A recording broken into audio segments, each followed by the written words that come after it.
going to consider a particular place in the Bible. வேதத்தில் ஒரு குறிப்பிட்ட இடத்தை பற்றி நாம் பார்க்க போகிறோம்.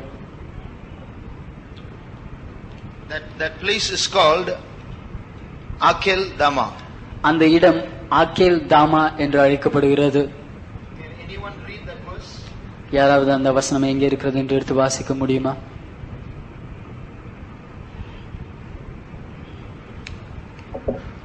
Some have never heard this word before. சிலர் இந்த வார்த்தை முன்பாக கேள்விப்பட்டதும் இல்லை. But it is there in the Bible. ஆனால் அது வேதத்தில் தான் இருக்கிறது. Acts chapter 1 verse 19. அப்போஸ்தலர் 1ஆம் அதிகாரம் 19ஆம் வசனம்.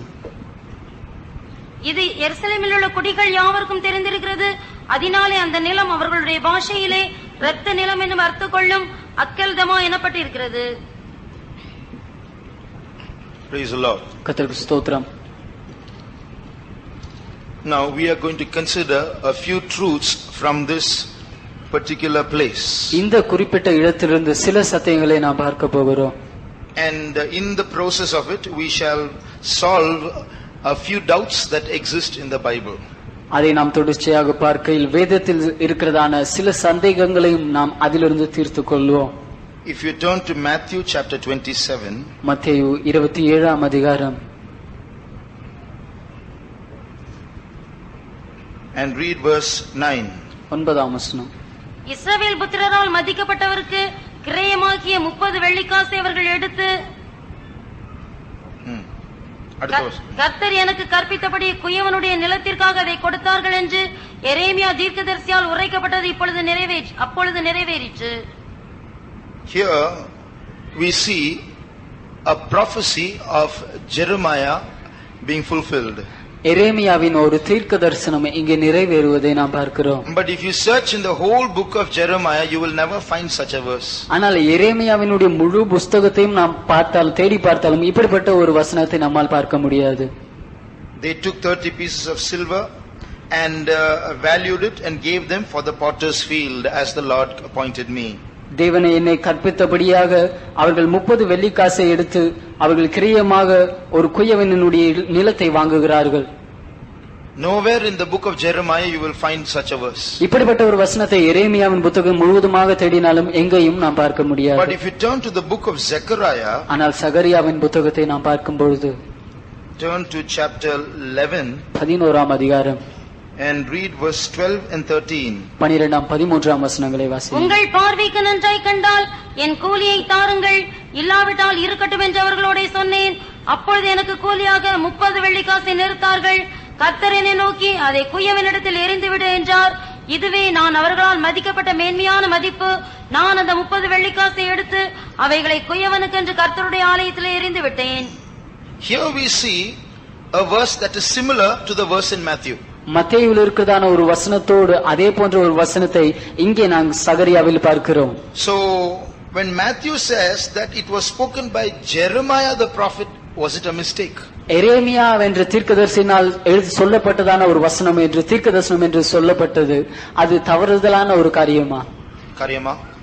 So it is was it a mistake? Instead of saying Zechariah, he said Jeremiah. சகரியா என்று சொல்வதற்கு பதிலாக எரேமியா என்று சொல்லிவிட்டு இருக்கிறார்கள், அது ஒரு தவறா? This question will be answered. இந்த கேள்விக்கு நாம் பதில் பார்க்கலாம். Secondly, concerning the death of Judas Iscariot. இரண்டாவதாக யூதாஸ் காரியத்தினுடைய மரணத்தை பற்றி. In one place in the Bible it is said he went and hanged himself. வேதத்தில் ஒரு இடத்தில் இப்படியாக பார்க்கிறோம், அவன் சென்று தூக்கிலிட்டுக் கொண்டான், நாண்டு கொண்டு செத்தான் என்று பார்க்கிறோம். But if you see Acts 1:18, ஆனால் அப்போஸ்தலர் 1ஆம் அதிகாரம் 18ஆம் வசனத்தில் பார்க்கும்போது we see it is written he died in some other way. அவன் வேறு ஒரு விதத்தில் மரித்தான் என்று எழுதப்பட்டிருக்கிறது. அநீதத்தின் கூலியினால் அவன் ஒரு நிலத்தை சம்பாதித்து தலைகீழாக விழுந்தான். அவன் வயிறு வெடித்து குடல்கள் எல்லாம் சரிந்து போயிற்று. So here we see it looks as though he died in some other way. அவன் வேறு ஏதோ ஒரு விதத்தில் மரித்ததை போல் இங்கே காணப்படுகிறது. This looks like a contradiction. இது ஒரு முரண்பாடாக தெரிகிறது. This problem also will be solved. இந்த பிரச்சனையும் நாம் பார்க்கலாம். I hope I remember to tell it in between at least. அதை மத்தியில் சொல்வதற்கு நான் ஞாபகத்தில் வைத்துக் கொள்வேன் என்று நினைக்கிறேன். Now but there is some important truth that we have to learn from Akildama. ஆனால் அக்கெல்தமாவிலிருந்து நாம் சில முக்கியமான சத்தியங்களை நாம் படிக்க வேண்டும். In the country of Israel, இஸ்ரவேல் தேசத்தில் there was a place called the Valley of Hinnom. இன்னம் என்றதான ஒரு பள்ளத்தாக்கு இருந்தது. It is also called the Valley of the Son of Hinnom. அது இன்னம் புத்திரர்களுடைய பள்ளத்தாக்கு என்றும் அழைக்கப்பட்டது. Innum Kumaran Pallathakku. If you turn to Jeremiah Jeremiah chapter 19 19ஆம் அதிகாரம் and read verse 2. 2ஆம் வசனம்.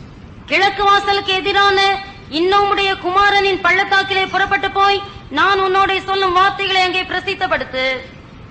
Now we have to listen very carefully. நாம் மிகவும் கவனமாக கேட்க வேண்டும். If we lose a little bit, this is like mathematics. You miss one day, you missed everything. இது கணிதத்தை போன்றது. ஒரு நாள் நாம் பாடத்திற்கு செல்லாவிட்டால் எல்லாவற்றும் இருந்ததை போல். So we have to listen to every point carefully in order to understand the whole message. முழு தூதையும் நாம் விளங்கிக் கொள்ளும்படியாக ஒவ்வொரு காரியத்தையும் சரியாக கவனமாக கேட்க வேண்டும். So in Israel there is a place called the Valley of the Son of Hinnom. இஸ்ரவேலிலே இன்னும் குமாரனுடைய பள்ளத்தாக்கு என்று ஒரு பள்ளத்தாக்கு இருந்தது. It was a place known for slaughter and bloodshed.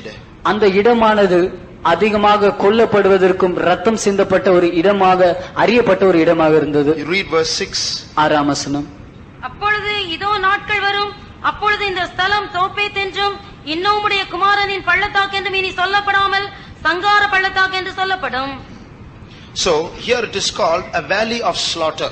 இது சங்கார பள்ளத்தாக்கு என்று அழைக்கப்படுகிறது. A lot of death took place in this place. இந்த இடத்தில் அதிக மரணம் சம்பவித்தது. But in this area of the Valley of Hinnom, ஆனால் இன்னம் பள்ளத்தாக்கினுடைய இந்த இடத்தில் there was a potter's house. அங்கே ஒரு குயவனுடைய வீடு இருந்தது. If you turn to chapter 18 18ஆம் அதிகாரத்தில் நாம் பார்க்கும்போது and read verse 2 and 3. 2ஆம் 3ஆம் வசனங்களை வாசியுங்கள். நீ எழுந்து குயவன் வீட்டுக்கு போ, அங்கே என் வார்த்தைகளை உனக்கு தெரிவிப்பேன் என்றார். அப்படியே நான் குயவன் வீட்டிற்கு போனேன், இதோ அவன் திருகையினாலே வனைந்து கொண்டிருந்தான்.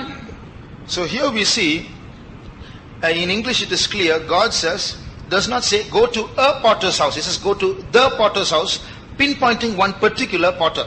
குயவனுடைய வீட்டிற்கு போ என்று தமிழில் இருக்கிறது. ஆங்கிலத்திலே அவர் இப்படியாக சரியாக அந்த குறிப்பிட்ட குயவன் என்று ஒரு குறிப்பிட்ட குயவனை குறிப்பிட்டு அவன் வீட்டுக்கு போ என்று எரேமியாவிடம் சொல்கிறார். So Jeremiah goes there. எரேமியா அங்கே செல்கிறார். Now where is this potter's house? இந்த குயவனுடைய வீடு எங்கே இருக்கிறது? It is in that very area of the Valley of Hinnom.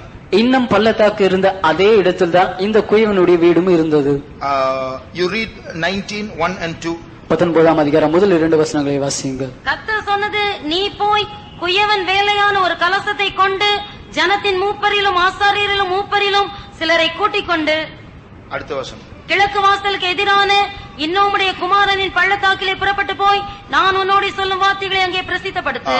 So from these passages we understand that potter's field is in the same area as the Valley of Hinnom. இந்த குயவனுடைய வீடு ஆனது அவனுடைய நிலமானது இன்னும் பள்ளத்தாக்கு இருக்கிற அதே இடத்தில் தான் காணப்படுகிறது என்று இந்த 2 வசனங்களிலிருந்து நாம் பார்க்கலாம். And that potter's house is in the potter's field. அந்த குயவனுடைய வீடு அந்த குயவனுடைய நிலத்தில் தான் இருக்கிறது. Because we see in his house itself he is taking clay and making vessels. ஏனென்றால் அவனுடைய வீட்டிலிருந்து தானே அவன் களிமண் எடுத்து அங்கே பாத்திரங்களை வணைகிறான் என்று பார்க்கிறோம். So there is a valley called the Valley of Hinnom. அங்கே இன்னம் என்ற ஒரு பள்ளத்தாக்கு அவனை சூழ இருக்கிறது. And part of that valley there is a small field. அந்த பள்ளத்தாக்கின் ஒரு பகுதியாக ஒரு சிறிய நிலம் இருக்கிறது.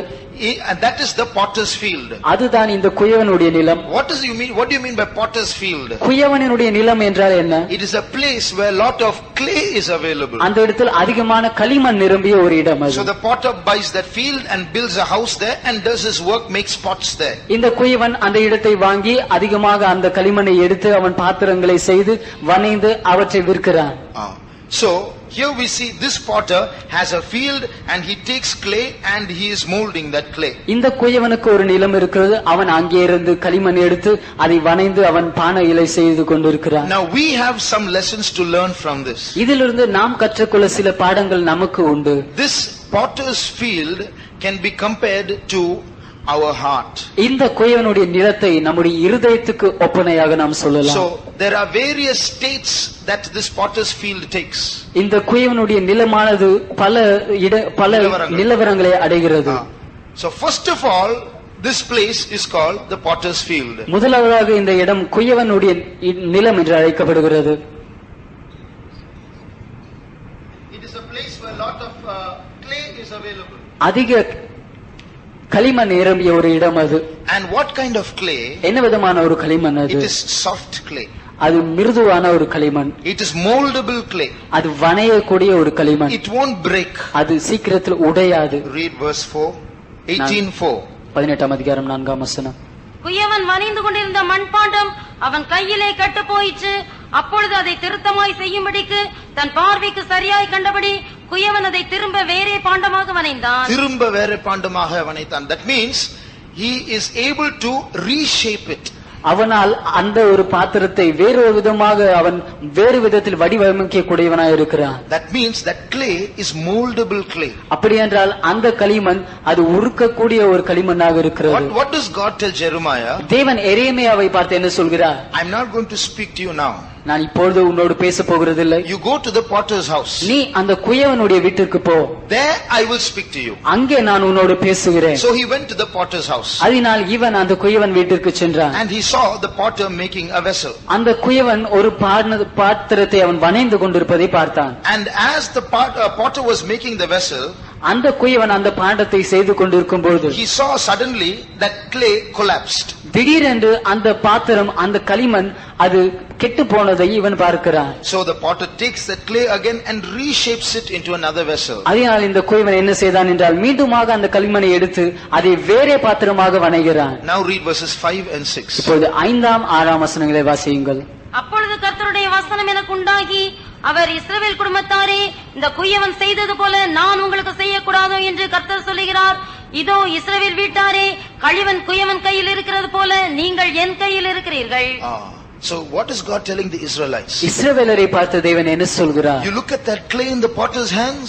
அந்த குயவனுடைய கையில் இருக்கிற களிமண்ணை நீங்கள் பாருங்கள். O children of Israel, you are in my hands like that clay. இஸ்ரவேல் ஜனங்களே, நீங்களும் என்னுடைய கரத்தில் குயவன் கரத்தில் இருக்கிற களிமண்ணை போல்தான் இருக்கிறீர்கள். You are a nation. நீங்கள் ஒரு ஜாதியா இருக்கிறீர்கள். Sometimes I will speak of plucking you and pulling you down. சில நேரத்தில் நான் உங்களை இழுத்து கீழே தள்ளுவதை பற்றி நான் பேசுவேன். I will speak to you about destroying you. சில நேரத்தில் உங்களை அழிப்பதை பற்றி உங்களிடம் பேசுவேன். But if at that time you turn from your evil, ஆனால் அந்த நேரத்தில் நீங்கள் உங்களுடைய பொல்லாப்பிலிருந்து தீமையிலிருந்து என்னிடம் திரும்புவீர்கள் என்றால், then I will repent of the evil that I thought to do to you. அப்பொழுது நான் உங்களுக்கு செய்ய நினைத்த தீமையை பற்றி மனஸ்தாபப்படுவேன். And I will take that clay and reshape you and construct you, build you up once again. அந்த களிமண்ணாகிய உங்களை மீண்டுமாக எடுத்து உங்களை வணைந்து மீண்டுமாக உங்களை கட்டி எழுப்புவேன். So remember, you are like clay in my hands, O Israel. அதனால் இஸ்ரவேலே, நீ என்னுடைய கையில் குயவன் கையில் இருக்கிற ஒரு களிமணை போல் இருக்கிறாய் என்று நினைவில் கொள். So what does that moldable clay show in our life? அந்த வணையக்கூடிய களிமண் நம்முடைய ஜீவிதத்தில் எதை காண்பிக்கிறது? It shows a heart that can be spoken to. பேசப்படக்கூடிய நம்முடைய இருதயத்தை அது காண்பிக்கிறது. It shows a heart that can be transformed. மாற்றக்கூடிய இருதயத்தை அது காண்பிக்கிறது. It is a heart that can be restored to its original state. மீண்டுமாக தன்னுடைய பழைய நிலவரத்துக்கு கொண்டு வர வைக்கக்கூடிய இருதயத்தை அது காண்பிக்கிறது. It is a heart that can be sanctified. சுத்திகரிக்கப்படக்கூடிய ஒரு இருதயத்தை அது காண்பிக்கிறது. It is a heart that can be pricked. குத்தப்படக்கூடிய ஒரு இருதயத்தை அது காண்பிக்கிறது. God says, O Israel, you are like that for me. தேவன் சொல்கிறார், இஸ்ரவேலே, நீயும் எனக்கு அதுபோல்தான் இருக்கிறாய். But you know what the Israelites said? ஆனால் இந்த இஸ்ரவேலர்கள் என்ன சொன்னார்கள் தெரியுமா? Read verse 12. 12ஆம் வசனத்தை வாசியுங்கள். ஆனாலும் அவர்கள், அது கூடாத காரியம், அது கூடாத காரியம், நாங்கள் எங்கள் யோசனைகளின்படியே நடந்து அவரவர் தம் தம் பொல்லாத இருதயத்தினுடைய கடினத்தின்படியே செய்வோம் என்கிறார்கள். கடினத்தின்படி செய்வோம். So what are they saying? What are the Israelites saying? இந்த இஸ்ரவேலர்கள் என்ன சொல்கிறார்கள்? You preach, Jeremiah, you preach what you like. எரேமியாவே உனக்கு என்ன வேண்டுமோ நீ அதை பிரசங்கித்துக்கோ. You go on preaching. நீ தொடர்ந்து பிரசங்கித்துக் கொண்டே இரு. Nothing can change my heart. ஒன்றும் என் இருதயத்தை மாற்ற முடியாது. All that you say is impossible. நீ சொல்வதெல்லாம் அசாத்தியமான காரியம். You keep talking, I will keep doing what I like. நீ பேசுவதை பேசிக்கொண்டே இரு, நான் செய்வதை செய்து கொண்டே இருக்கிறேன். Is that the state of our heart? அதுதான் நம்முடைய இருதயத்தின் நிலவரமாய் இருக்கிறது. And that means that clay is not moldable clay. அப்படி என்றால் அந்த களிமண் ஒரு வணையக்கூடிய களிமண் அல்ல என்று அர்த்தம். Very dangerous situation. அது மிகவும் ஒரு அபாயமான சூழ்நிலை. God can do nothing with that heart. அந்த இருதயத்தை வைத்து தேவனால் ஒன்றும் செய்ய முடியாது. Finally, what does God do? கடைசியாக தேவன் என்ன செய்கிறார்? He pronounces judgment on the Israelites. இஸ்ரவேலர்கள் மீது அவர் நியாய தீர்ப்பை விதிக்கிறார். What does he say? அவர் என்ன சொல்கிறார்? Read chapter 19 verse 11. 19ஆம் அதிகாரம் 11ஆம் வசனத்தை வாசியுங்கள். அவர்களை நோக்கி Verse 10 and 11. 10-11ஆம் வசனம். உன்னோடே கூட வந்த மனுஷருடைய கண்களுக்கு முன்பாக அந்த கலசத்தை உடைத்து போட்டு அவர்களை நோக்கி திரும்ப செப்பனிடப்படக்கூடாத குயவனுடைய மண்பாண்டத்தை உடைத்து போட்ட வண்ணமாக நான் இந்த ஜனத்தையும் இந்த நகரத்தையும் உடைத்து போடுவேன். புதைக்கிறதற்கு இடமில்லாததினால் தோப்பேத்திலே சவங்களை புதைப்பார்கள் என்று சேனைகளின் கர்த்தர் சொல்கிறார். Here we read of a place called Tophet. Topheth என்ற ஒரு இடத்தை பற்றி இங்கே வாசிக்கிறோம். It's the same as the valley of Hinnom. இன்னும் பள்ளத்தாக்கை போன்ற அது போன்ற ஒரு இடம். You read that in verse 6, no need to read. 6ஆம் வசனத்திலே நாம் அதை பற்றி வாசிக்கிறோம். இப்பொழுது வாசிக்க வேண்டிய அவசியம் இல்லை. So what is happening in this place? இந்த இடத்தில் என்ன சம்பவிக்கிறது? God as a loving God ஒரு அன்புள்ள தேவனாக is going to the children of Israel. இஸ்ரவேல் ஜனங்களிடையில் அவர் போகிறார். Oh children of Israel, I am ready to mold you. இஸ்ரவேல் ஜனங்களே, நான் உங்களை வணைய ஆயத்தமாய் இருக்கிறேன் என்று சொல்கிறார். I want to change your heart. உங்களுடைய இருதயத்தை நான் மாற்ற விரும்புகிறேன் என்று சொல்கிறார். Only thing you must repent in your heart. நீங்கள் செய்ய வேண்டியதெல்லாம் உங்களுடைய இருதயத்தில் மனம் திரும்புங்கள் என்று சொல்கிறார். I want to rebuild you. உங்களை மீண்டுமாக கட்டி எழுப்ப நான் விரும்புகிறேன் என்கிறார். Although I have pronounced destruction against you, it is not in my mind to destroy you. உங்கள் மீது நியாயத்தை அழிவை கொண்டு வருவேன் என்று சொல்லி இருந்தாலும் உங்களை அழிக்க வேண்டும் என்பது என்னுடைய மனதிலும் இல்லை என்று சொல்கிறார். Jeremiah, you come here. எரேமியாவே, நீங்க வா என்று You go to that potter's house. நீ அந்த குயவனுடைய வீட்டிற்கு போ. Can you see that clay?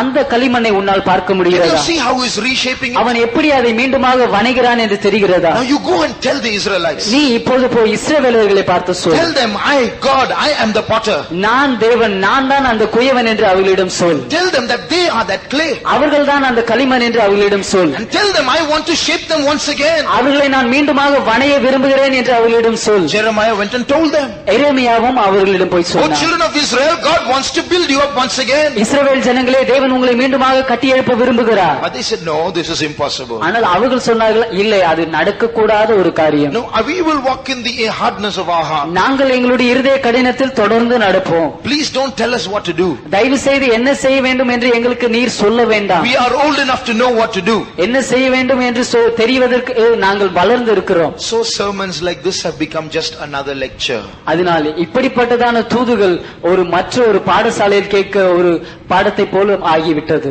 We listen, we go. கேட்கிறோம், போகிறோம். No examination to write, so no need to learn. எழுதுவதற்கு தேர்வு இல்லை, படிக்க வேண்டிய அவசியம் இல்லை. You speak what you like, I do what I like. நீங்கள் பேச விரும்புவதை பேசுங்கள், நான் செய்ய விரும்புகிறதை செய்கிறேன். So what does God say? அதனால் தேவன் அவர்களை பார்த்து என்ன சொல்கிறார்? Jeremiah, you told them what I asked you to tell. எரேமியாவே, நான் அவர்களிடம் சொல்ல சொன்னதை நீ சொன்னாய். They don't have the mind to listen. அவர்களுக்கோ கேட்கக்கூடிய மனதில்லை. So you take one vessel from that potter's house. அதனால் நீ என்ன செய்கிறாய் என்றால், அங்கே சென்று குயவனுடைய வீட்டிலிருந்து ஒரு பாத்திரத்தை வாங்கி கொண்டு வா. And go to that valley of Hinnom that is in that same area. அதே இடத்தில் இருக்குதான அந்த இன்னும் பள்ளத்தாக்கிற்கு நீ போ. Call all the people of Israel. இஸ்ரவேல் ஜனங்கள் அனைவரையும் வரவழி. Break that pot into pieces. அந்த பாத்திரத்தை நீ தூளாக உடைத்து போடு. And tell them, this is the way I'm going to destroy you. Clay can be molded, but a pot cannot be reshaped. அவர்களிடம் நீ இப்படியாக சொல், இந்த விதத்தில் தான் நான் உங்களை உடைக்க போகிறேன். களிமண்ணை ஒருவேளை வேறு விதத்தில் உருவழிக்கலாம், வேறு உருவம் தருகலாம், ஆனால் ஒரு பாத்திரத்தை அது உடைத்து விட்டால் வேறு விதத்தில் அதை உருவாக்க முடியாது. God is warning us. தேவன் நம்மை எச்சரிக்கிறார். These words are not for the children of Israel alone, they are for us also. இந்த வார்த்தைகள் இஸ்ரவேல் ஜனங்களுக்கு மட்டுமல்ல, இது நமக்கும். What is the state of our heart? நம்முடைய இருதயத்தினுடைய நிலவரம் என்ன? We are slightly moved, that's all. நாம் வேறொரு விதத்தில் கொஞ்சமாக மாறி இருக்கிறோம். Little repentance, கொஞ்சம் மனம் திரும்புதல், little fear. கொஞ்சம் பயம். Yes, I should not be like this. ஆம், நான் இது போல் இருக்க கூடாதுதான். 1 or 2 days we are back to the same state. ஒரு 2 நாட்கள் மீண்டுமாக அதே நிலவரத்துக்கு நாம் போய் விடுகிறோம். Are we not reaching a dangerous situation in our life? நம்முடைய ஜீவியத்தில் ஒரு அபாயமான சூழ்நிலையை நாம் சென்று அடைவதில்லையா? If we are like this, what will happen to us? நாம் இது போல் இருப்போம் என்றால் நமக்கு என்ன சம்பவிக்கும்? When God warns of judgment, தேவன் நியாய தீர்ப்பை பற்றி நம்மிடம் எச்சரிக்கும் பொழுது, when He wants to save us, அவர் நம்மை ரட்சிக்க விரும்பும் பொழுது, we are slightly moved and then come back. கொஞ்சமாக நாம் அந்த பக்கமாக செல்கிறோம், மீண்டுமாக பழைய நிலவரத்துக்கு வந்து விடுகிறோம். We are back to our old selves once again. நம்முடைய நாம் என்ற அந்த பழைய நிலவரத்துக்கு வந்து விடுகிறோம். Sunday till Sunday evening we are little moved, little afraid. Monday we are back to our old state. ஞாயிறு மாலை வரை கொஞ்சம் பயந்து, கொஞ்சம் அந்த பக்கமாக சாய்ந்து, கொஞ்சம் நகருகிறோம். பின்பு அடுத்த நாள் அதே இடத்திற்கு வந்து விடுகிறோம். I think this clay in our heart is becoming hard. நம்முடைய இருதயத்தில் இருக்குதான இந்த களிமண் கடினமாகி கொண்டிருக்கிறது என்று நான் நினைக்கிறேன். That's a very dangerous situation. அது மிகவும் ஒரு அபாயமான சூழ்நிலை. If he starts reshaping that, he will only see a lot of broken pieces. It won't be moldable clay. அவர் அதை வடிவமைக்க ஆரம்பிப்பார் என்றால் மீண்டுமாக அது உடைக்கப்பட்ட துண்டுகளாக தான் இருக்கும். அவர் அதை மீண்டுமாக வடிவமைக்கக்கூடிய ஒரு களிமண்ணாக அவரால் பார்க்க முடியாமல் போய்விடும். What happened one day? ஒரு நாள் என்ன சம்பவித்தது? Many years later, அநேக வருடங்கள் கழிந்து, Judas Iscariot, Judas காரியோத், he got an offer for money. அவன் பணத்திற்காக பணம் பெறுவதற்கு ஒரு தருணம் கிடைத்தது. They said, we'll give you money, you please show who Jesus is. அவர்கள் சொன்னார்கள், நாங்கள் உனக்கு பணம் தருகிறோம், ஆனால் இயேசு யார் என்று எங்களுக்கு காண்பிக்க வேண்டும் என்றார்கள். Jesus walked in the public, isn't it? இயேசு அவர் பொது கூட்டங்களில் பொது மக்களோடு சேர்ந்து நடந்தார், அப்படி அல்லவா? Everybody knew who Jesus was. The Pharisees were seeing him every day, the scribes were seeing him every day. எல்லோருக்கும் இயேசு யார் என்று தெரியும். பரிசேயர்கள் தினமும் பார்க்கிறார்கள், மற்றவர்களும் தினமும் அவரை பார்க்கிறார்கள். Why did they need someone to show who Jesus is? அப்படி இருக்கும்போது இயேசு யார் என்று எங்களுக்கு காண்பிக்க வேண்டும் என்று ஏன் அவர்களுக்கு அவசியமாயிற்று? 2 reasons. 2 காரணங்கள். One, they were going to arrest Jesus in the night. ஒன்று, இரவு நேரத்தில் இயேசுவை அவர்கள் கைது செய்ய விரும்பினார்கள். So of the 12 disciples and all those who are going with Jesus, who is actually Jesus? Only the disciples can say properly. 12 சீஷர்களும் மற்றவர்களும் இயேசுவோடு போய் கொண்டிருக்கிறார்கள். அப்படி இருக்கையில் இயேசு யார் என்று சரியாக சொல்லக்கூடிய நபர்கள் சீஷர்கள் மட்டுமே. Secondly, those who are going to arrest Jesus are not the Pharisees and scribes who have already seen him. They are Roman soldiers who have not seen him. இரண்டாவதாக இயேசுவை கைது செய்ய போகிறவர்கள் இயேசுவை முன்பாகவே கண்டிருக்கிற பரிசேயர்களும் மற்றவர்களும் அல்ல, ஆனால் ரோம போர் சேவகர்கள். அவர்கள் இயேசுவை முன்பாக கண்டதில்லை. So they need someone familiar to show the Roman soldiers in the middle of the night who Jesus is. அதனால் இயேசுவை அதிகமாக தெரிந்தவர்கள் இயேசு யார் என்று காண்பிக்கும்படியாக ரோம போர் சேவகர்களுக்கு இரவு நேரத்தில் அவர்கள் வந்து கைது செய்ய வசதியாக இருக்கும்படியாக அவர்களுக்கு அவசியமாயிருந்தது. And they somehow discovered Judas loved money. எப்படியோ அவர்கள் யூதாஸ் பண ஆசை நிரம்பியவனாக இருந்தான் என்று கண்டுபிடித்தார்கள். What did Judas think? யூதாஸ் என்ன நினைத்தான்? He loved money. அவன் பணத்தை நேசித்தான். And he thought, here is a good chance for me to get money. அவன் நினைத்தான், நான் பணம் பெற்றுக்கொள்ள இது எனக்கு நல்ல ஒரு சந்தர்ப்பம். He made a calculation like this. இப்படியாக ஒரு கணக்கு போட்டான். He said, see, I'm going to get my money. நான் என்னுடைய பணத்தை பெற்றுக்கொள்ள போகிறேன். I will show who Jesus is. இயேசு யார் என்பதையும் காண்பித்து விடுவேன். And Jesus is the Son of God. இயேசு தேவனுடைய குமாரன். So he won't get trapped. He will somehow escape. அப்படி இருக்கும்போது அவர் மாட்டிக்கொள்ள மாட்டார், எப்படியோ அவர் தப்பித்து விடுவார். Because for the past 3.5 years, so many times they tried to get him, he escaped. ஏனென்றால் கடந்த 3.5 வருடத்தின் பொழுது அநேக முறை அவரை பிடிக்க முயன்றும் அவர் தப்பி போய்விட்டார். So this time also Jesus will escape. I will have my money. அதனால் இந்த முறையும் அவர் தப்பித்து போய் விடுவார், எனக்கும் என்னுடைய பணம் கிடைத்து விடும். So he got the money. அவனுக்கு பணம் கிடைத்தது. He betrayed Jesus. இயேசுவை காண்பித்து கொடுத்தான். But unexpectedly what he thought did not happen. ஆனால் எதிர்பாராத விதமாக அவன் யோசித்த காரியம் நடைபெறவில்லை. He waited. அவன் காத்திருந்தான். Jesus got caught. இயேசு பிடிபட்டார். He was bound. Our கட்டப்பட்டார். Taken to Pilate. பிலாத்திடம் கொண்டு செல்லப்பட்டார். Judged. அங்கே நியாயம் தீர்க்கப்பட்டார். And then made to carry the cross. சிலுவையை சுமக்க வைக்கப்பட்டார். Striped. அவரை சாட்டையினால் அடித்தார்கள். Mocked. அவரை பரிகசித்தார்கள். Crucified. அவரை சிலுவையில் அறைந்தார்கள். He couldn't believe it. இவனால் அதை நம்பவே முடியவில்லை. And he realized that he was a cause for all this. இவை எல்லாவற்றுக்கும் இவன்தானே காரணம் என்று இவன் உணர்ந்தான். And he said, he went back to the chief priest and said, take back this money, I betrayed innocent blood. மீண்டுமாக பிரதான ஆசாரியனிடம் இந்த பணத்தை கொண்டு சென்று நான் ஒரு குற்றமற்ற ரத்தத்தை நான் காண்பித்து கொடுத்து விட்டேன் என்று சொல்லி மீண்டுமாக அவர்களிடத்தில் பணத்தை தந்தான். They said, that's your problem, you look after it, why should we bother about that? அவர்கள் சொன்னார்கள், அது உன்னுடைய பிரச்சனை, நீ அதை பார்த்துக்கொள், அதை பற்றி நாங்கள் ஏன் கவலைப்பட வேண்டும் என்றார்கள். So he threw the money in the temple and went and hanged himself. அதனால் இவன் அந்த பணத்தை வீசி எறிந்துவிட்டு அந்த தேவாலயத்தில் வீசிவிட்டு இவன் சென்று தன் நாண்டு கொண்டு செத்தான். Historians say this. சரித்திரக்காரர்கள் இப்படியாக சொல்கிறார்கள். When the tree on which he hanged himself was near a cliff or a steep valley. அவன் தொங்கினதான ஒரு மரமானது அங்கே இருந்ததான ஒரு ஆழமான ஒரு பள்ளத்தாக்கு செங்குத்தான ஒரு பள்ளத்தாக்குக்கு நேராக இருந்தது. So when he hanged himself, இப்படியாக அவன் தன்னை தூக்கிலிட்டு கொண்டு தொங்கும்போது the branch on which he hanged broke off. அவன் தொங்கிக் கொண்டிருந்ததான கிளை உடைந்து he fell down. அவன் கீழே விழுந்து fell on the rocks below. அங்கே கீழே இருந்ததான பாறைகளின் மீது விழுந்து his stomach opened and all his intestines came out. அவனுடைய வயிறு வெடித்து குடல்கள் வெளியே வந்தது. So that is how both are true. He hanged himself and his bowels gushed out. அவன் நாண்டு கொண்டு செத்தான், அவனுடைய குடல்கள் வெளியே வந்தது, இரண்டும் உண்மைதான். What he loved so much, later he hated so much. எதை அவன் அதிகமாக நேசித்தானோ அதை பின்பு அவன் அதிகமாக வெறுத்தான். The 30 pieces of silver that he loved so much, later on he hated so much. He said, keep it, I don't want this. அந்த 30 வெள்ளிக்காசுகளை அவன் அதிகமாக நேசித்தான், ஆனால் இது எனக்கு தேவையில்லை, நீங்கள் வைத்துக் கொள்ளுங்கள் என்று தந்து விடுகிறான். Are there lovers of money here? இங்கே பண ஆசை உடையவர்கள் இருக்கிறார்களா? Remember, that is the root of all evil. அது எல்லா தீமைக்கும் வேறாய் இருக்கிறது என்று நினைவில் கொள்ளுங்கள். It will be the reason for our destruction. நம்முடைய அழிவுக்கு அது காரணமாக இருக்கும். The only use of money, one saint of God said, is to use it. ஒரு தேவனுடைய ஊழியன் இப்படியாக சொன்னார், பணத்தினுடைய ஒரே தேவை அதை பயன்படுத்துவதுதான். There is only use of money is to spend it. பணத்தினுடைய ஒரே தேவை அதை செலவழிப்பதுதான். Some people like to see money. சிலர் பணத்தை பார்ப்பதற்கு ஆசைப்படுவார்கள். Some people like to save money. சிலர் பணத்தை சேமித்து வைக்க ஆசைப்படுவார்கள். Some people like to count money. சிலர் பணத்தை எண்ணுவதற்கு ஆசைப்படுவார்கள். All that is evil. அது எல்லாம் தீமை. We have to count it.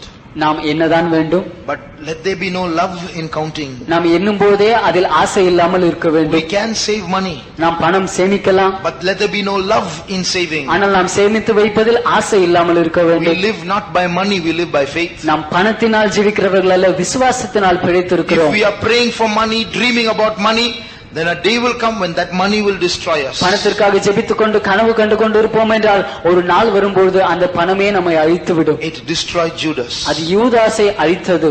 And what did they do with that money? அந்த பணத்தை வைத்து அவர்கள் என்ன செய்தார்கள்? When Judas threw that money into the temple, யூதாஸ் தேவாலயத்திலே அந்த பணத்தை வீசி எறிந்தபோது they took that money, அவர்கள் அந்த பணத்தை எடுத்தார்கள். said, this is the price of blood.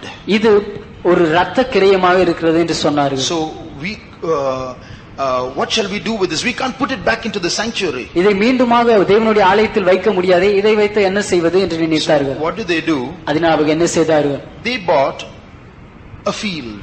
ஒரு நிலத்தை அவர்கள் வாங்கினார்கள். It was the potter's field. அது ஒரு குயவனுடைய நிலம். We have two things to learn here. இங்கே நாம் கற்றுக்கொள்ள இரண்டு காரியங்கள் உண்டு. That field came to be called the field of blood. அந்த நிலம் இரத்த நிலம் என்று அழைக்கப்பட ஆயிற்று. If you turn to Matthew chapter 27, மத்தேயு 27ஆம் அதிகாரம் and read verse 7. 7ஆம் வசனம். ஆலோசனை பண்ணின பின்பு அந்நியரை அடக்கம் பண்ணுவதற்கு குயவனுடைய நிலத்தை அதனாலே கொண்டார்கள். அடுத்த வசனம். இது நிமித்தம் அந்த நிலம் இந்நாள் வரைக்கும் இரத்த நிலம் எனப்படுகிறது. Here once again in English, if you see, it is written not a potter's field, the potter's field. மீண்டுமாக இங்கே ஆங்கிலத்தில் பார்ப்போம் என்றால் ஒரு குயவனுடைய நிலம் என்று அல்ல, குயவனுடைய நிலம், அந்த குயவனுடைய நிலம் என்று ஒரு குறிப்பிட்ட குயவனை குறிப்பிடத்தக்கதாக சொல்லப்பட்டிருக்கிறது. So they bought a particular potter's field. ஒரு குறிப்பிட்ட குயவனுடைய நிலத்தை வாங்கினார்கள். Which is that potter? யார் அந்த குயவன்? Now read verse 9. இப்போது 9ஆம் வசனத்தை வாசியுங்கள். இஸ்ரவேல் புத்திரரால் மதிக்கப்பட்டவருக்கு கிரயமாகிய 30 வெள்ளிக்காசை அவர்கள் எடுத்து கர்த்தர் எனக்கு கற்பித்தபடி குயவனுடைய நிலத்திற்காக அதை கொடுத்தார்கள் என்று எரேமியா தீர்க்கதரிசியால் உரைக்கப்பட்டது அப்பொழுது நிறைவேறிற்று. When did Jeremiah say all this? எப்பொழுது எரேமியா இவற்றை எல்லாம் சொன்னார்? Jeremiah did not mention these words. எரேமியா இந்த வார்த்தைகளை எல்லாம் சொல்லவில்லை. But Jeremiah spoke about a potter. ஆனால் எரேமியா ஒரு குயவனை பற்றி பேசியிருக்கிறார். Did we not read in Jeremiah chapter 18 and 19 about a particular potter who had a field and a house? எரேமியா 18-19 அதிகாரங்களில் எரேமியா அங்கே ஒரு குயவனை பற்றியும் அங்கே அவனுக்கு ஒரு நிலம் இருந்தது, வீடு இருந்தது என்றும் பேசினான் என்பதை பற்றி நாம் வாசிக்கவில்லையா? So there was a particular potter's field that was bought. ஒரு குறிப்பிட்ட குயவனுடைய நிலம் வாங்கப்பட்டது. So later on that particular potter's field was sold. அதன் பின்பு சில காலங்கள் கழித்து அந்த குறிப்பிட்ட குயவனுடைய நிலம் விற்கப்பட்டது. His generation, his grandchildren must have sold it. அவனுடைய பேர பிள்ளைகள், அவனுடைய வம்சத்தை சேர்ந்தவர்கள் அதை விற்றிருக்க வேண்டும். Why should they sell a potter's field? அவர்கள் ஏன் ஒரு குயவனுடைய நிலத்தை விற்க வேண்டும்? That is their job, that is their life. அதுதான் அவர்களுடைய வாழ்க்கை பிழைப்பு. அதை ஏன் அவர்கள் விற்க வேண்டும்? Why did they sell that potter's field? அந்த குயவனுடைய நிலத்தை ஏன் அவர்கள் விற்றார்கள்? There's only one reason. அதற்கு ஒரு காரணம் தான் உண்டு. There was no more moldable clay in that field. அந்த நிலத்தில் அதன் பின்பு வணைவதற்கு கூடிய களிமண் அதில் இல்லாமல் போயிற்று. The clay was over. அங்கே களிமண் இல்லாமல் போயிற்று. So it was sold. அதனால் அதை அவர்கள் வித்து விட்டார்கள். It was bought with the price of blood. அதை இரத்த கிரயத்தினால் அந்த நிலத்தை வாங்கினார்கள். And it was called the field of blood. அது இரத்த கிரயத்தினுடைய நிலம் என்று அழைக்கப்பட்டது. What happens to a heart that is hard? கடினமாக இருக்கிற நம்முடைய இருதயத்துக்கு என்ன சம்பவிக்கிறது? It becomes a field of blood. அது ஒரு இரத்த நிலமாக மாறிவிடுகிறது. Let us consider our life. நம்முடைய ஜீவிதத்தை நாம் பார்ப்போம். What is blood in our life? நம்முடைய ஜீவிதத்தில் இரத்தம் என்றால் என்ன? Anything that is equal to hatred is bloodshed for a child of God. பகைக்கு சமமான எதுவா இருந்தாலும் ஒரு தேவனுடைய பிள்ளைக்கு அதுதான் இங்கே நாம் பார்க்கிற இரத்தம். If you turn to Jeremiah chapter 18 எரேமியா 18 அதிகாரம் and read verse 18. 18 அதற்கு அவர்கள் எரேமியாவுக்கு விரோதமாக ஆலோசனை செய்வோம் வாருங்கள். ஆசாரியரிடத்தில் வேதமும் ஞானிகளிடத்திலே ஆலோசனையும் தீர்க்கதரிசிகளிடத்திலே வசனமும் ஒழிந்து போவதில்லை. இவன் வார்த்தைகளை நாம் கவனியாமல் இவனை நாவினால் வெட்டி போடுவோம் வாருங்கள். நாவினால் வெட்டி போடுவோம் வாருங்கள். Let us smite him with the tongue. இவனை நாம் நாவினால் வெட்டி போடுவோம் வாருங்கள் என்றார்கள். That is bloodshed. அதுதான் ரத்தம் சிந்துதல். Not with the spear, not with the sword. ஈட்டியினாலோ பட்டயத்தினாலோ அல்ல, but with the tongue. நாவினால். So there can be bloodshed with our tongue. நம்முடைய நாவை வைத்தும் நாம் ரத்தம் சிந்தலாம். If you turn to Isaiah chapter 33, ஏசாயா 33 அதிகாரம் verse 15. 15 வசனத்தை வாசியுங்கள். நீதியாய் நடந்து செம்மையானவைகளை பேசி இடுக்கண் செய்வதால் வரும் ஆதாயத்தை வெறுத்து பரிதானங்களை வாங்காதபடி தன் கைகளை உதறி ரத்தம் சிந்துவதற்கான யோசனைகளை கேளாதபடிக்கு. ரத்தம் சிந்துதலான யோசனைகளை கேளாதபடிக்கு. What does that mean? அப்படி என்றால் அதன் அர்த்தம் என்ன? Stopping one's ears from hearing of blood. ரத்தம் சிந்துதலை பற்றிய வார்த்தைகளை கேட்காதபடி காதுகளை அடைத்துக் கொள்ள வேண்டும். It means keeping our ears from listening to violent conversation.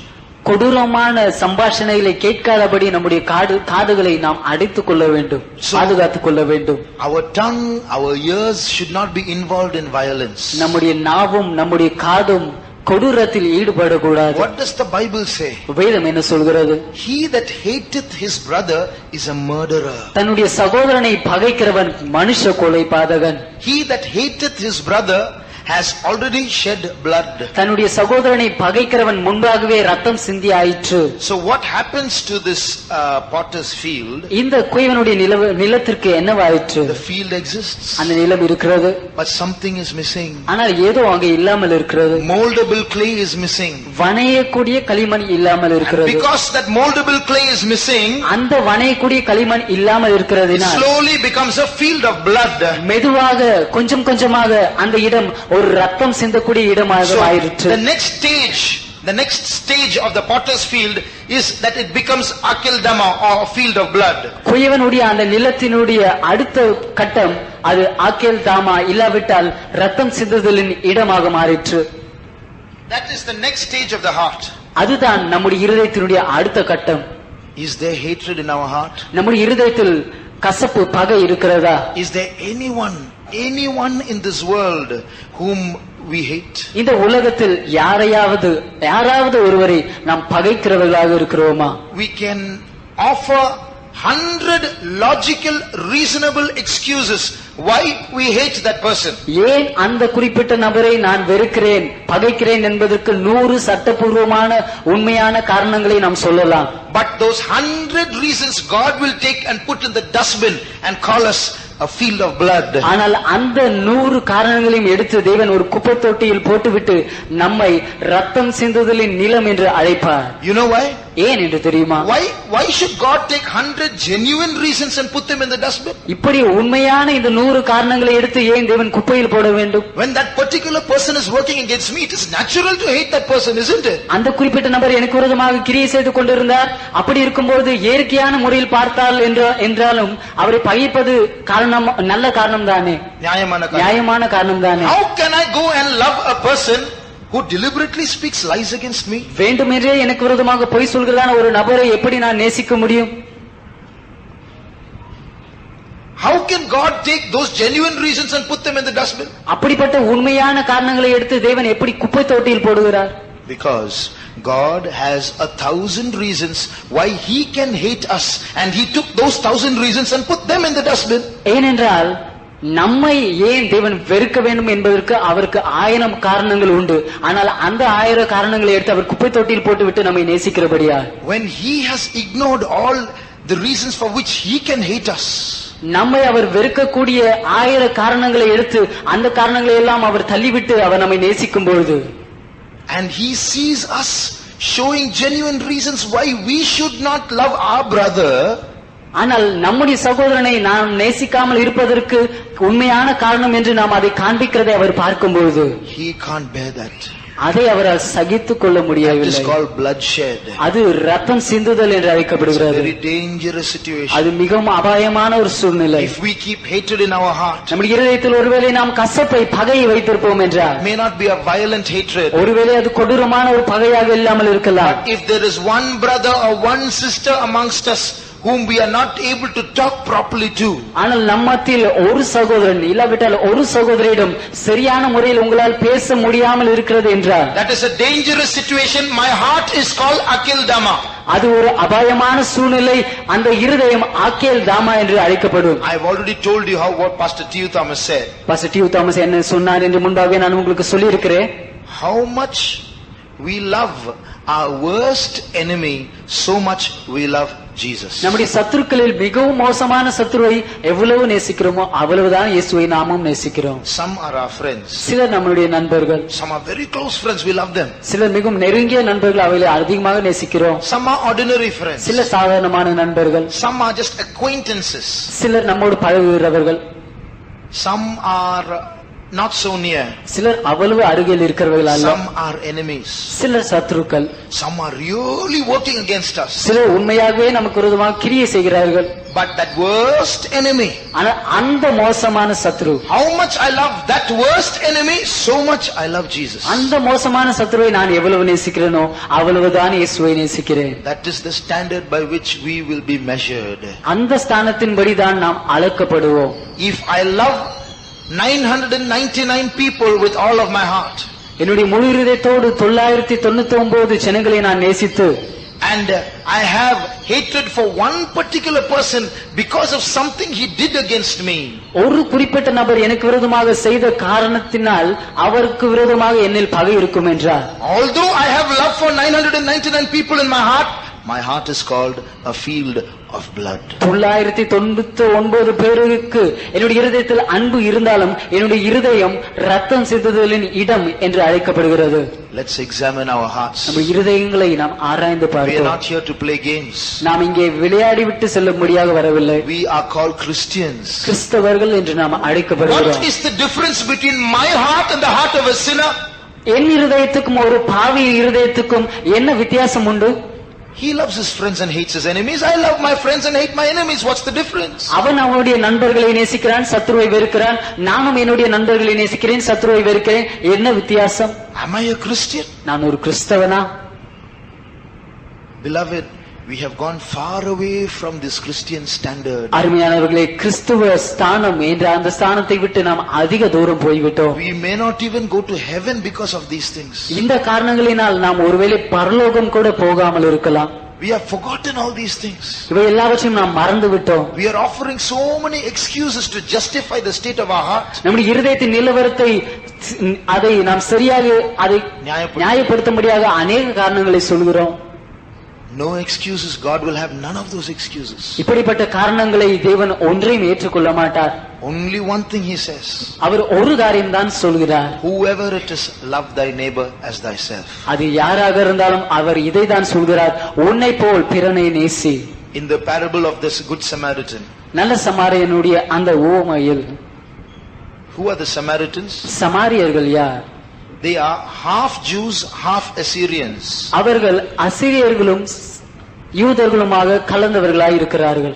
They are not they have not come there legitimately. அவர்கள் வம்ச வாரியாக தொடர்ச்சியாக வந்தவர்கள் அல்ல. They are born out of sin. அவர்கள் பாவத்தினால் பிறந்தவர்கள். So Samaritans are a mixed group. They are not Jews, they are not Assyrians, they are mixed. சமாரியர்கள் ஒரு கலப்பு ஜாதியாக இருக்கிறார்கள். அவர்கள் யூதர்களும் அல்ல, அவர்கள் சமாரியர்களும் அல்ல. When the Assyrians invaded Israel, the Samaritans were the generation that was born. அசீரியர்கள் இஸ்ரவேலை அவர்கள் பிடித்தபோது அங்கே பிறப்பித்த சந்ததி இந்த சமாரியர்கள். So the true Jews will not mix with the Samaritans. உண்மையான யூதர்கள் இந்த சமாரியர்களோடு சேர மாட்டார்கள். They hate them. அவர்களை வெறுத்தார்கள். You're a mixed breed. நீங்கள் கலப்பாக முறையில் பிறந்தவர்கள். So we won't have anything. I'm a pure Jew. நான் ஒரு தூய்மையான சுத்தமான யூதன், உங்களோடு எனக்கு சம்பந்தம் இல்லை என்று சொல்வார்கள். But who was that man who fell among thieves? ஆனால் திருடர்களின் மத்தியில் விழுந்த இயேசுவின் உவமையில் இருந்த அந்த சமாரியன் யார்? Who was that man? அந்த மனுஷன் யார்? He came from Jerusalem. அவன் எருசலேமில் இருந்து வந்தான். Pure Jew. சுத்தமான ஒரு தூய்மையான யூதன். And he fell among thieves. அவன் திருடர்களின் மத்தியில் விழுந்தான். Who went to help him? யார் அவனுக்கு உதவி செய்யும்படியாக சென்றது? A Samaritan. ஒரு சமாரியன். So see, God is poking at their caste difference. அவர்களுடைய ஜாதி வேற்றுமை பார்க்கிறதை தேவன் அங்கே குத்தி காண்பிக்கிறார். God is poking at their hatred for brethren. சகோதரர்களை பகைக்கிறார்கள் என்ற அதை அங்கே தேவன் குத்தி பேசுகிறார். He says, here is a Samaritan who loves the Jew. யூதனை நேசிக்கிற ஒரு சமாரியன் இங்கே இருக்கிறான் பாருங்கள் என்று சொல்கிறார். Why did God begin that parable? ஏன் தேவன் அந்த உவமையை துவங்குகிறார்? Someone asked him, who is my neighbor?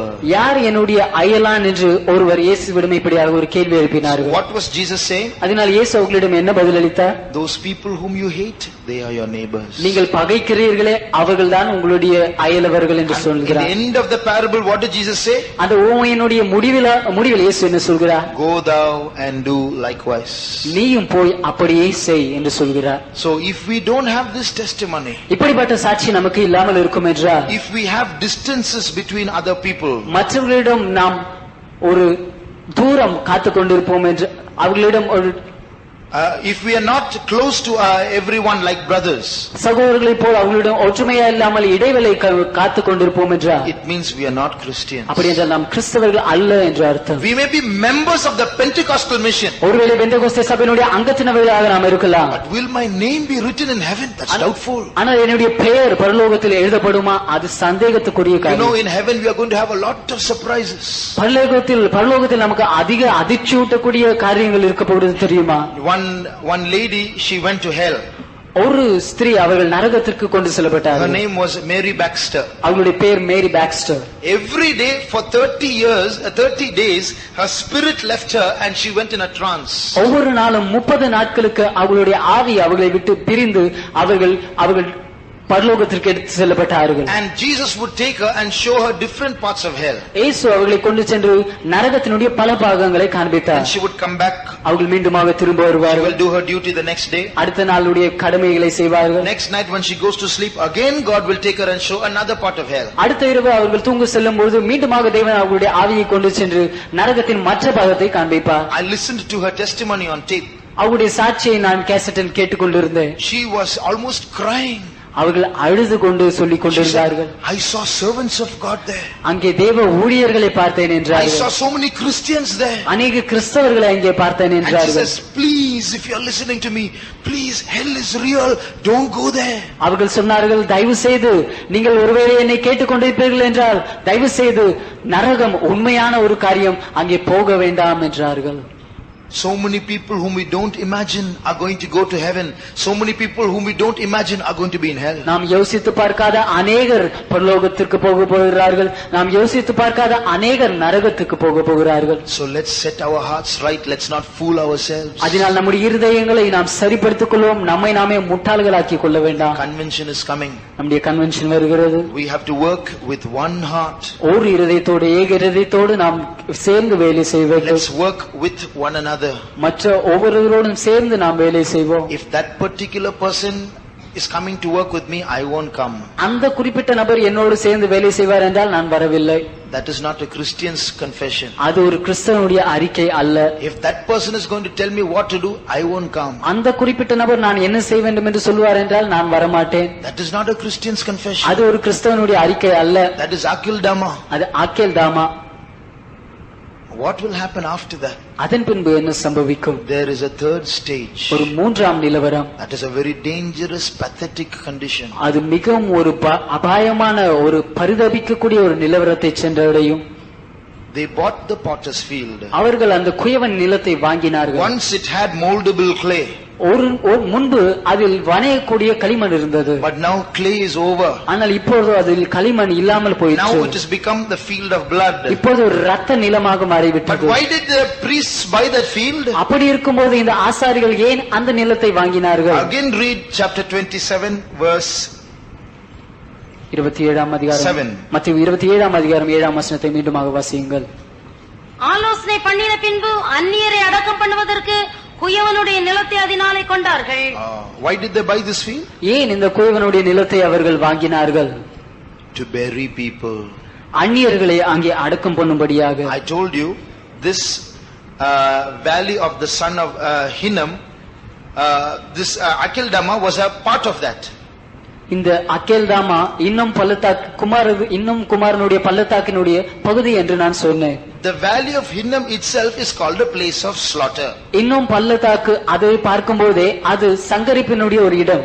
And it is a burial ground. அது புதைக்கப்படக்கூடிய ஒரு இடம். But in that burial, you read Jeremiah 19 verse 11. எரேமியா 19ஆம் அதிகாரம் 11ஆம் வசனத்தை வாசியுங்கள். அவர்களை நோக்கி, திரும்ப செப்பனிடப்படக்கூடாத குயவனுடைய மண்பாண்டத்தை உடைத்து போட்ட வண்ணமாக நான் இந்த ஜனத்தையும் இந்த நகரத்தை உடைத்து போடுவேன். புதைக்கிறதுக்கு இடமில்லாததினால் தோப்பேத்திலே சவங்களை புதைப்பார்கள் என்று சேனைகளின் கர்த்தர் சொல்கிறார். They will bury them in Tophet or in the என்னவாயிற்று?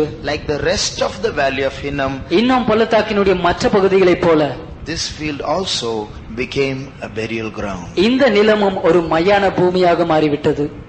What a pathetic condition. என்ன ஒரு பரிதாபிக்கக்கூடிய ஒரு நிலவரம். You know what history says? சரித்திரம் என்ன சொல்கிறது என்று தெரியுமா? This burial ground became very famous. இந்த மயான பூமி மிகவும் பிரபலமாயிற்று. You know what it was famous for? அது எதற்கு பிரபலமானது என்று தெரியுமா? It became famous because it had the power to consume dead bodies very fast. மரித்த சடலங்களை சீக்கிரமாக அது தூளாக்கக்கூடிய நிலவர அதில் இருந்தபடியால் அந்த நிலம் அதிகமாக பிரபலமாயிற்று. They say that if you bury a dead body in that ground, in 24 hours the body will decay. அவர்கள் சொல்கிறார்கள், ஒரு சடலத்தை அந்த குறிப்பிட்ட நிலத்தில் புதைப்பீர்கள் என்றால் 24 மணி நேரத்தில் அந்த சடலம் அழுகி போய்விடும். There is a place called Pisa in the world. உலகத்திலே பீசா என்ற ஒரு இடம் உண்டு. It has one of the 7 wonders of the world called the Leaning Tower of Pisa. சாயும் கோபுரம் என்றதான 7 உலக மகா அதிசயங்களில் இது ஒன்றாக இருக்கிறது. You know, they took mud from this valley of Hinnom to Pisa because this mud had the power to consume dead bodies. இந்த மண் மரித்த சடலங்களை சீக்கிரமாக அழிக்கக்கூடிய வல்லமை உடையதாக இருந்தபடியால் இன்னும் பள்ளத்தாக்கிலிருந்து மண்ணை கொண்டு சென்று அங்கே பீசா கோபுரத்திற்கு கொண்டு சென்றார்கள். During the war there, so many thousands were dying. There was no place to bury. அங்கே யுத்தத்தின் போது ஆயிரக்கணக்கான பேர் மரித்துக் கொண்டே செத்துக் கொண்டே இருந்தபடியால் அவர்களை புதைக்க இடம் இல்லாமல் போயிற்று. So they went to the valley of Hinnom and took mud, brought it in ships and put it in Pisa so that people can be buried. The bodies will get consumed fast. இதனால் இவர்கள் கப்பல்கள் மூலமாக இன்னும் பள்ளத்தாக்கில் இருக்கிறதான களிமண்ணை கொண்டு மண்ணை கொண்டு வந்து இவர்கள் இங்கே பீசா கோபுரத்தின் அண்டில் கொண்டு வந்து பீசா ஊரண்டில் கொண்டு வந்து அங்கே அதிகமான பேர் மரித்துக் கொண்டிருக்கிறபடியால் சீக்கிரமாக அவர்களை அங்கிருந்து கொண்டு செல்லும்படியாக இந்த மண்ணில் புதைத்தார்கள். What do we learn from this? இதிலிருந்து நாம் என்ன கற்றுக்கொள்கிறோம்? If we as a church சபையாக நாம் lose our moldable nature, வணையக்கூடிய இந்த தன்மையை நாம் இழந்து போவோம் என்றால், allow hatred and bitterness in our life, பகை கசப்பு நம்முடைய இருதயத்தில் வரவழைப்போம் என்றால், this church which once was a source of life, ஜீவனினுடைய உறைவிடமாக இருந்த இந்த சபை will become a burial ground. ஒரு மையான பூமியாக மாறிவிடும். Every new soul who comes into this church will die instead of living. இந்த சபைக்குள்ளாக வருகிறதான ஒவ்வொரு புதிய ஆத்மாவும் பிழைப்பதற்கு பதிலாக மரித்து போய்விடுவார்கள். If we attend this convention with hatred in our heart, நம்முடைய இதயத்தில் ஒருவேளை பகையோடு இந்த கன்வென்ஷனில் நாம் பங்கு பெறுவோம் என்றால், a lot of new souls will come, அதிக புதிய ஆத்மாக்கள் வருவார்கள், and all of them will die. எல்லோரும் மரித்து போவார்கள். We will become a burial ground. ஒரு மையான பூமியாக நாம் மாறிவிடுவோம். How dangerous it is. அது எவ்வளவு அபாயமான காரியம். Only place in the world that has life is the church. ஜீவன் இந்த உலகத்தில் இருக்கும் என்றால் சபையில் மட்டும்தான். And if the church dies, சபையே மரித்து போவோம் என்றால், how dangerous and how great is that death. அது எவ்வளவு அபாயமான காரியம். அந்த மரணம் எவ்வளவு அபாயமான ஒரு மரணம். Shall we all close our eyes? நாம் எல்லோரும் நம்முடைய கண்களை மூடுவோம். We have heard so many things. அநேக காரியங்களை நாம் கேட்டோம். We are called Christians. நாம் கிறிஸ்தவர்கள் என்று We are அழைக்கப்படுகிறோம். supposed to live a life better than anyone else in the world. உலகத்தில் மற்ற யாரையும் காட்டிலும் ஒரு சிறந்த வாழ்க்கை செய்ய God அழைக்கப்பட்டிருக்கிறோம். has given us the experience of salvation. ரட்சிப்பின் அனுபவத்தை தேவன் நமக்கு He தந்திருக்கிறார். gave us the powerful experience called baptism. ஞானஸ்தானம் என்றுதான ஒரு வல்லமை உள்ள ஒரு அனுபவத்தை நமக்கு He தந்தார். filled us with that great power called the power of the Holy Spirit. பரிசுத்தாவின் அபிஷேகம் என்றுதான அந்த பெரிய வல்லமையை நமக்கு தந்தார். He has brought us to the best place called the church. சபை என்ற சிறந்த இடத்திற்கு நம்மை அவர் கொண்டு He வந்திருக்கிறார். has given us so many beautiful truths called doctrines. உபதேசங்கள் என்ற மிகவும் அழகான சத்தியங்களை நமக்கு தந்திருக்கிறார். After giving us all this, இவை எல்லாவற்றையும் அவருக்கு நமக்கு தந்த பின்பு, if my heart is just the same as the heart of any worldly person, இந்த உலக நபரை போல என்னுடைய இருதயம் அதே போன்ற ஒரு இருதயமாக இருக்கும் என்றார். if my heart is Akildama, என்னுடைய இருதயம் ஒருவேளை அக்கேல் தாமாவாக இருக்கும் என்றார், what is the use of my being called a Christian? கிறிஸ்தவன் என்று நான் அழைக்கப்படுவதனால் என்ன பிரயோஜனம்? What is the use of my being called a Pentecostal? பெந்தேகோஸ்தக்காரன் என்று நான் அழைக்கப்படுவதனால் என்ன பிரயோஜனம்? No, child of God. இல்லை, தேவனுடைய பிள்ளையே, Let us put away all our excuses. நாம் சொல்லும் சாக்குப்போக்குகளை எல்லாம் நாம் விட்டு விடுவோம். Maybe your enemy has done so many things against you. ஒருவேளை உன்னுடைய சத்துரு உனக்கு விரோதமாக அநேக காரியங்களை செய்திருக்கலாம். Maybe he has told lies. ஒருவேளை அவன் உனக்கு விரோதமாக பொய் சொல்லி இருக்கலாம். Maybe you are innocent. ஒருவேளை நீ ஒன்றும் செய்யாமல் இருக்கலாம். You are குற்றமற்றவனாக இருக்கலாம். But that hatred in our heart is a sin. ஆனால் நம்முடைய இருதயத்தில் இருக்கிற அந்த பகை பாவம். Let us remove that sin from our heart. அந்த பாவத்தை நம்முடைய இருதயத்திலிருந்து நாம் நீக்கி விடுவோம். Whatever the other person does, that he has to give account to God. மற்ற நபர் என்ன செய்தாரோ அது அவர் தேவனிடத்தில் கணக்கு தர வேண்டும். We do not have to be bothered about that. அதை பற்றி நாம் கவலைப்பட வேண்டிய அவசியம் இல்லை. Do I have hatred in my heart? என்னுடைய இருதயத்தில் பகை இருக்கிறதா? Do I want to go to heaven? பரலோகத்திற்கு செல்ல நான் விரும்புகிறேனா? Do I want to be a Christian? ஒரு கிறிஸ்தவனாக இருக்க நான் விரும்புகிறேனா? Do I want my heart to be a heart of flesh? என்னுடைய இருதயம் ஒரு சதையான இருதயமாக இருக்க நான் விரும்புகிறேனா? Do I want my heart to have moldable clay? என்னுடைய இருதயத்தில் வணையக்கூடிய களிமண் இருக்க வேண்டும் என்று நான் விரும்புகிறேனா? Do I want to have fellowship with the Jesus who wants to change my life? என்னுடைய ஜீவிதத்தை மாற்ற விரும்புகிற அந்த இயேசுவோடு கூட ஐக்கியம் இருக்க வேண்டும் என்று நான் விரும்புகிறேனா? Then he asks me one thing. அப்படி இருக்கும் என்றால் அவர் என்னிடம் ஒரு காரியம் கேட்கிறார். Put away hatred from your heart. உன் இருதயத்தில் இருக்க பகையை நீ தள்ளிவிடு. Is there one person whom I hate? நான் வெறுக்கிற ஒரு நபர் யாராவது Is there one இருக்கிறார்களா? person whom I cannot forgive? நான் மன்னிக்க முடியாத ஒரு நபர் இருக்கிறார்களா? Let us ask pardon from the Lord. தேவனிடத்திலிருந்து நாம் மன்னிப்பு கேட்போமா? Shall we all close our eyes? நாம் எல்லோரும் நம்முடைய கண்களை O மூடுவோமா? Church of God. தேவனுடைய சபையே, O Church of God at Guduvanjeri. குடுவாஞ்சேரியில் இருக்கிறதான தேவனுடைய சபையே, What is the state of our heart? நம்முடைய இருதயத்தின் நிலவரம் என்னவாக Is there a இருக்கிறது? little bit of blood in my heart? என்னுடைய இருதயத்தில் கொஞ்சம் ரத்தம் இருக்கிறதா? Let me remove that blood. அந்த ரத்தத்தை நான் நீக்கட்டும். Let me be washed by the blood of Jesus. இயேசுவின் இரத்தத்தினால் நான் கழுவப்படட்டும். Every member of this church is only my brother. இந்த சபையில் இருக்கிற ஒவ்வொரு அங்கத்தினரும் என்னுடைய சகோதரன். Every member of this church is bought by the blood of Jesus. இந்த சபையில் இருக்கிற ஒவ்வொரு அங்கத்தினரும் இயேசுவின் இரத்தத்தினால் விலைக்கிரயத்துக்கு வாங்கப்பட்டவர்கள். If I hate one brother, it means I hate Jesus. அதனால் ஒரு சகோதரனை நான் வெறுப்பேன் என்றால் இயேசுவை வெறுக்கிறேன், பகைக்கிறேன். I might love all the other people. மற்ற எல்லோரையும் ஒருவேளை நான் நேசிக்கலாம். I love all the other believers. மற்ற எல்லா விசுவாசிகளையும் நான் நேசிக்கிறேன். I love the servants of God. தேவ ஊழியர்களை நேசிக்கிறேன். But if I hate one brother, ஆனால் ஒருவேளை ஒரு சகோதரனை நான் வெறுப்பேன் என்றால் I hate God. நான் தேவனை வெறுக்கிறேன். If I hate that brother and claim to love God, the Bible says I am a liar. ஒருவேளை அந்த சகோதரனை பகைத்துக் கொண்டு தேவனை நேசிக்கிறேன் என்று நான் சொல்லிக் கொண்டிருப்பேன் என்றால் வேதம் சொல்கிறது அவன் ஒரு பொய்யன். God must have mercy on us. தேவன் நம் மீது இரக்கமாய் இருக்க வேண்டும். Today the God who spoke to the children of Israel is speaking to us. இஸ்ரவேல் ஜனங்களுக்கு பேசின அதே தேவன் நம்மோடு இன்று பேசிக் கொண்டிருக்கிறார். Jeremiah, go and tell them. எரேமியா நீ அவர்களிடம் போய் சொல். Tell them I am the potter. நான் குயவன் என்று அவர்களிடம் சொல். Tell them they are the clay. அவர்கள்தான் களிமண் என்று அவர்களிடம் சொல். Jesus is in our midst. இயேசு நம்ம மத்தியில் இருக்கிறார். Our heart is in his hands. நம்முடைய இருதயம் அவர் கரத்தில் இருக்கிறது.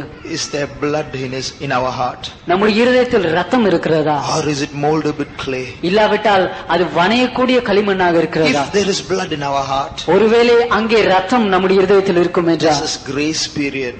இது கிருபையின் காலம். Jesus can still change us. இயேசு இன்னும் நம்மை மாற்றக்கூடியவராக தான் இருக்கிறார். Jesus can still transform us. இயேசு இன்னும் நம்மை மாற்றக்கூடியவராக தான் இருக்கிறார். Jesus still loves us. இயேசு இன்னும் நம்மை நேசிக்கிறார். He wants to make our heart a heart of soft clay once again. நம்முடைய இருதயத்தை மிருதுவான களிமண்ணுடைய ஒரு இருதயமாக மாற்ற விரும்புகிறார். In this church, இந்த சபையில் there are only brothers and sisters. இங்கே சகோதர சகோதரிகள் மட்டும்தான் There are இருக்கிறார்கள். no enemies. இங்கே சத்துருக்கள் இல்லை. We are only one family. நாம் எல்லோரும் ஒரே குடும்பம் தான். If there is anyone we hate, ஒருவேளை நாம் வெறுக்கிற யாராவது ஒருவர் இருப்பார்கள் என்றால், anyone we can't love fully, முழுமையாக நாம் நேசிக்க கூடாத யாராவது ஒருவர் இருப்பார்கள் என்றால், anyone we cannot forgive, நாம் மன்னிக்க கூடாத யாராவது ஒருவர் இருப்பார்கள் dear என்றால், brother, dear sister, அருமையான சகோதரே சகோதரியே, tell it to Jesus. அதை நீ இயேசுவிடம் சொல். But don't keep that hatred in your heart. அந்த பகையை உன்னுடைய இருதயத்தில் வைத்துக் கொண்டிருக்காது. Dangerous. It will kill you, not your brother. அது அபாயமான காரியம். அது உன்னை கொன்றுவிடும் உன் சகோதரனை அல்ல. It will kill you, not your brother. அது உன்னை கொன்றுவிடும் உன் சகோதரனை அல்ல.